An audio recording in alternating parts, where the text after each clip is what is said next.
Para la segunda clase voy a hablar un poco de lo que es el manejo anestésico en hipotiroidismo. Eh, Primero un poco del contenido de la clase, voy a hablar sobre la definición, la importancia, la incidencia, la fisiopatología, el diagnóstico y otros algoritmos que me parecieron copados y algunos datos del manejo perioperatorio que está bueno tenerlos en cuenta, ya que muchos de los pacientes que tenemos en quirófano son hipotiroides. Bueno, un poco de la definición. El hipotiroidismo es un desorden endocrino secundario a lo que es la deficiencia de hormona tiroidea. Se caracteriza por un estado hipometabólico asociado a síntomas como intolerancia al frío, ganancia de peso, depresión, fatiga y estreñimiento. Como la presentación clínica es variable y específica, el diagnóstico de enfermedad se basa predominantemente en la confirmación bioquímica, con niveles de TSH, T3 y T4 libre. Acá un poco para recordar lo que es el eje tiroideo. El hipotálamo es el que sintetiza la TRH, que estimula la hipófisis para producir TSH.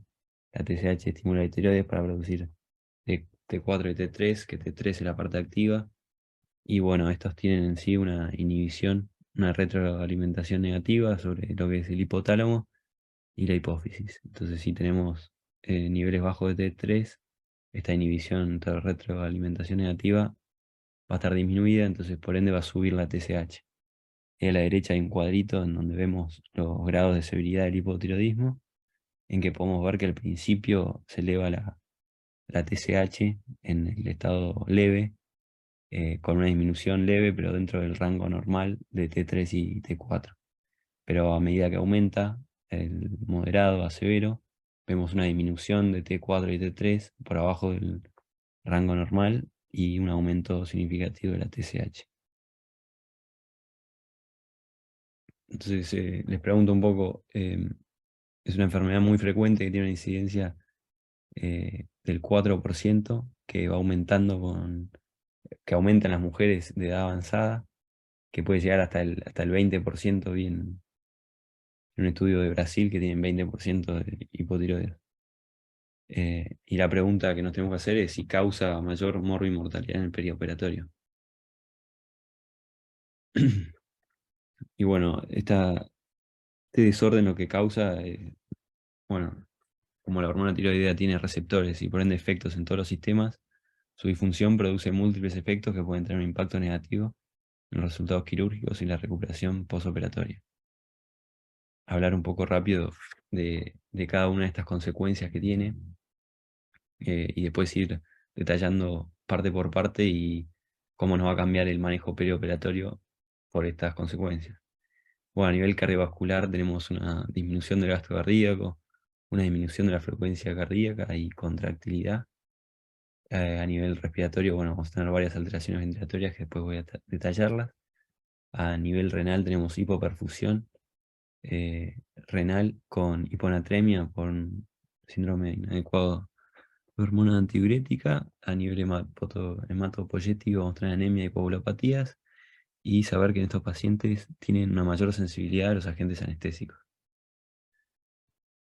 Bueno, a nivel cardiovascular hay una disminución del gasto cardíaco del 30 al 50%, una contractilidad cardíaca deteriorada, un aumento de la resistencia vascular periférica y una disminución del volumen sanguíneo. También podemos observar en el electrocardiograma una bradicardia sinusal, cambios en el voltaje, prolongaciones del QT, torsadas de punta y taquiarritmias ventriculares. Bueno, a nivel pulmonar, los pacientes van a tener una disminución de la capacidad respiratoria máxima. También lo que es característico de ellos es que tienen el estímulo ventilatorio disminuido a la hipoxia como a la hipercapnia. Em, También van a tener una debilidad muscular respiratoria, que bueno, está asociada a la mayor sensibilidad. Y también se demostró que estos pacientes tienen una mayor tasa de derrame pleural. Em, También, bueno, a hablar un poco de las complicaciones renales.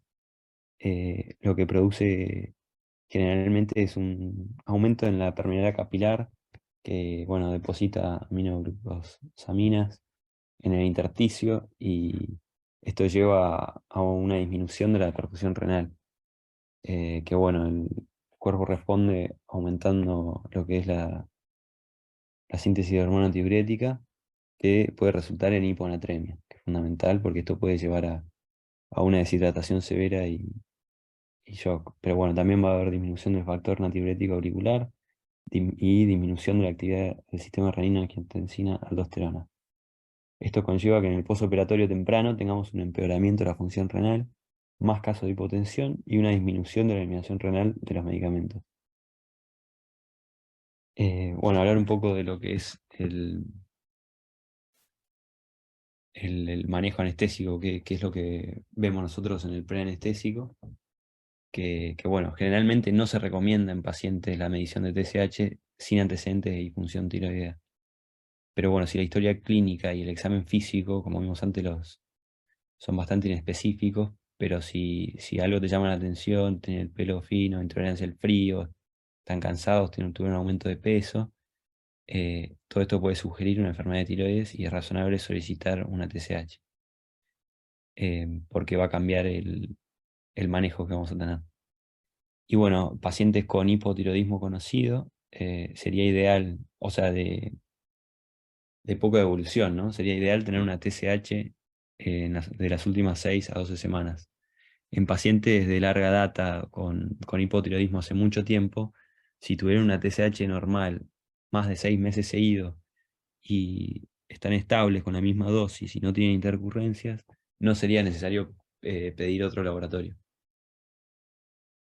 TSH, ¿no? Sería, bueno, fundamental un buen examen físico e historia para evaluar signos y síntomas de alteración de órgano blanco.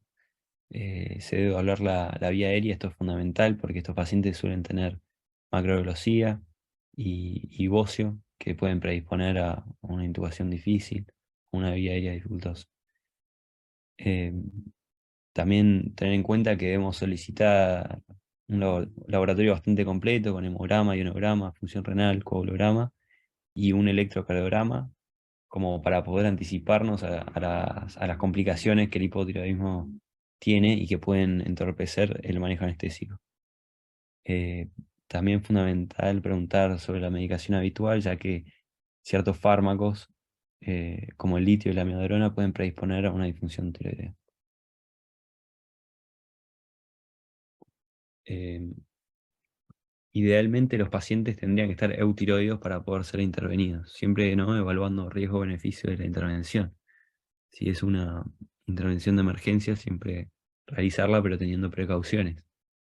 Eh, pero bueno, aunque el hipotiroidismo moderado no es una contraindicación definitiva para la cirugía, es preferible posponer la cirugía electiva hasta que se pueda alcanzar este estado y volver a solicitar una TSH dentro del mes a 2 meses. Eh, pero bueno, lo de posponer la cirugía electiva es especialmente eh, en el escenario de hipotiroidismo severo, ya que voy a hablar un poco de lo que son las complicaciones graves que puede llegar a tener. Bueno, este es el algoritmo de cuál sería nuestro manejo, de cómo sería, que básicamente lo divide en las cirugías selectivas y cirugías de emergencia. En las cirugías electivas, con hipotiroidismo leve, que no tengan T4 libre bajo, que solo tengan la TSH elevada por más de 10.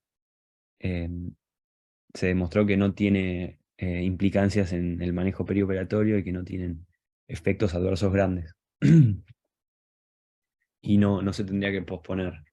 En cambio, la cirugía electiva moderado, que este ya tiene T4 disminuida, pero no tan disminuida como en el severo, o sea, mayor a T4 libre a 0,5 nanogramos por decilitro, lo ideal sería evaluar el riesgo-beneficio y si el riesgo es mayor, tendríamos que posponer la cirugía y llevar a un estado de eutirodio con el control de 6 a 8 semanas, como dije antes. En cambio, si la cirugía es selectiva y el paciente es un hipotiroideo severo, tendríamos que, con niveles de T4 libre menor a 0,5 nanogramos por decilitro, con falla de órgano blanco, como qué sé yo, falla cardíaca, alteración del estado de conciencia y el coma mixematoso, que es la complicación más grave, tendríamos que diferir el procedimiento con una terapia de soporte con compensación clínica, con hormona tiroidea, con cuidado intensivo y bueno, una eventual, si el paciente no puede tolerar la vía oral, terapia hormonal endovenosa.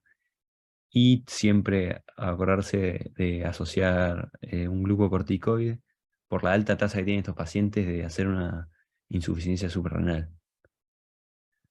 Y bueno, después en la otra parte del cuadro habla de que las cirugías de emergencia, como ven ahí, no se pospone en ningún caso, solo que en el caso del severo vamos a monitorizar al paciente de manera más invasiva, ya que vimos todas las consecuencias que tiene el hipotiroidismo severo de producir en el paciente, ¿no? Y lo que queremos evitar es el coma mixematoso.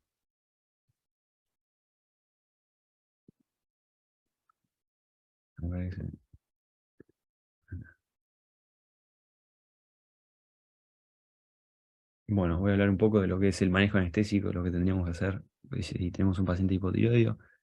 En el perioperatorio se debería ajustar una adecuada precarga, por lo que dijimos antes, de que son hipovolémicos relativos, ¿no?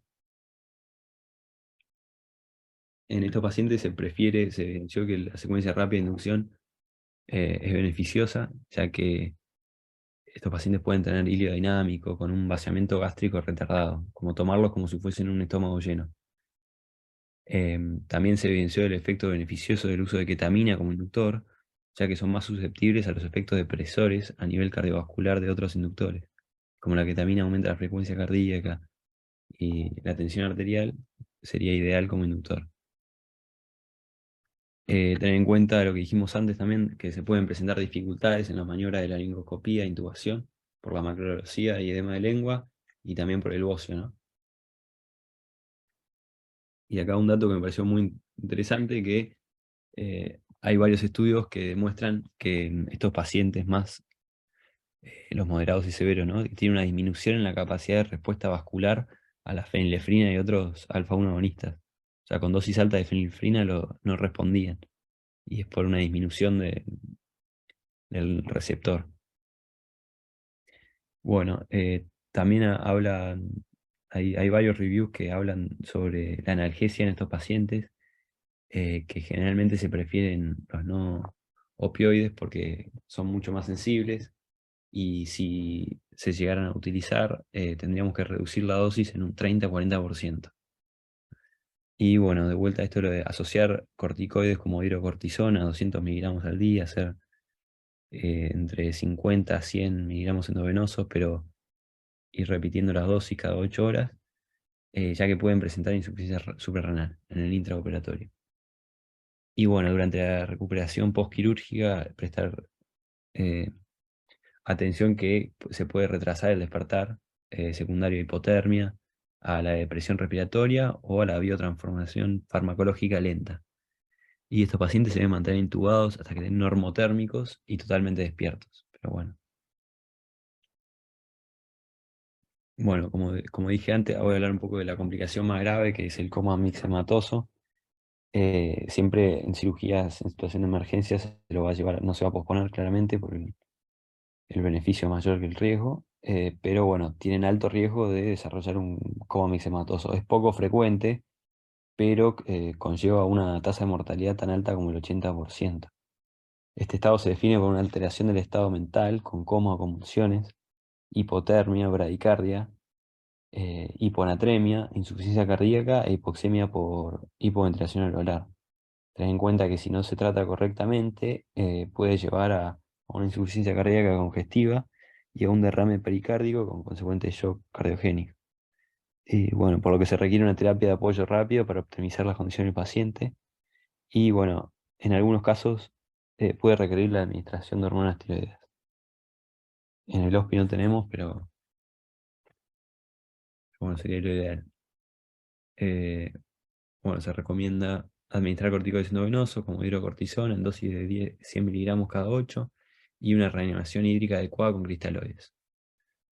Se vio que esta complicación es desencadenada por infecciones, hipotermia, uso de sedantes, narcóticos, analgésicos y otros fármacos, condiciones que generalmente tenemos en el quirófano.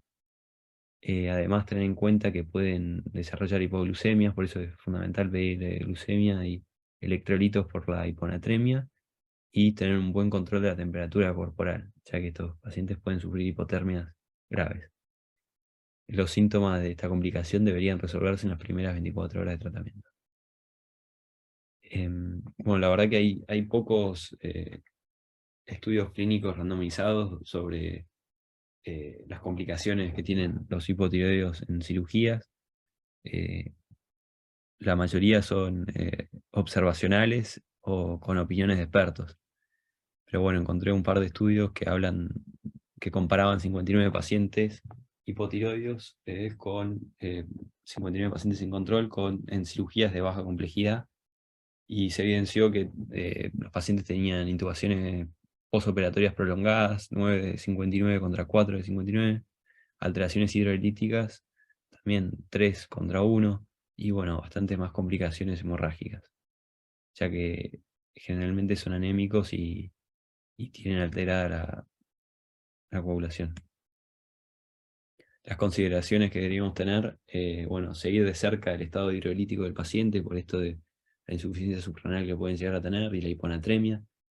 Eh, el hilo dinámico, también que pueden predisponer a, bueno, también tienen síntomas neuropsiquiátricos, como delirio más frecuente, suelen tener procesos infecciosos sin fiebre y fundamental la hipotermia, tener un buen control de la temperatura corporal. Después estos otros estudios que encontré también hablan de lo que es el hipotiroidismo subclínico, y por más de que a nosotros no nos afecta en el quirófano o no hay estudios grandes que lo demuestren, estos estudios evaluaron muchos pacientes y vieron que tenían asociado un incremento de riesgo de eventos coronarios. Em, Hay que tener en cuenta que depende, ¿no?, del grado de disfunción tiroidea, pero en los severos estos pacientes van a tener un mayor riesgo de sufrir complicaciones cardiovasculares, pulmonares y las vías respiratorias. Este otro estudio, una muestra aleatoria de como 1.150 mujeres de edad media de 69, también fue el hipotiroidismo subclínico, que es algo que generalmente eh, no tomamos en cuenta como un riesgo alto. Fue un fuerte indicador de riesgo de aterosclerosis y IAM, aumentaba el odds ratio en 1,9 para la aterosclerosis y un 3,1 para el infarto agudo de miocardio. Tener en cuenta que estos pacientes, bueno, no tienen tantos riesgos de subclínico, pero cuanto va aumentando, mayores son los riesgos. Como dije antes, los resultados quirúrgicos se basan principalmente en estudios observacionales, no hay buena evidencia si no hay estudios, ensayos clínicos randomizados, ni estudios muy grandes. Pero bueno, se vio que el hipotiroidismo subclínico tiene pocos efectos adversos, pero aumentan estos resultados adversos cuando aumenta la gravedad del hipotiroidismo. Tener en cuenta ese algoritmo como para cuando tenemos un paciente hipotiroideo. Y bueno, esta es la bibliografía y un paper muy bueno de la revista chilena y una clase de la Universidad de Colombia, que también muy completa y hablaba de todo esto un poco, que me sirvió para organizarme. ¿Alguien quiere aportar algo? Acá terminó. No, muy buena actriz. Yo ¿Alguno, tengo alguno una tuvo un pregunta. caso? Pregunté, viste, a las diferentes plantas, pero nadie vio un coma mixedematoso. Pero bueno, estaría bueno. Eso es muy raro, incluso es raro de verlo fuera de quirófano, ya es raro, así que imagínate que te pase intraquirúrgico, qué sé yo, yo no escuché nunca de nadie que le haya pasado.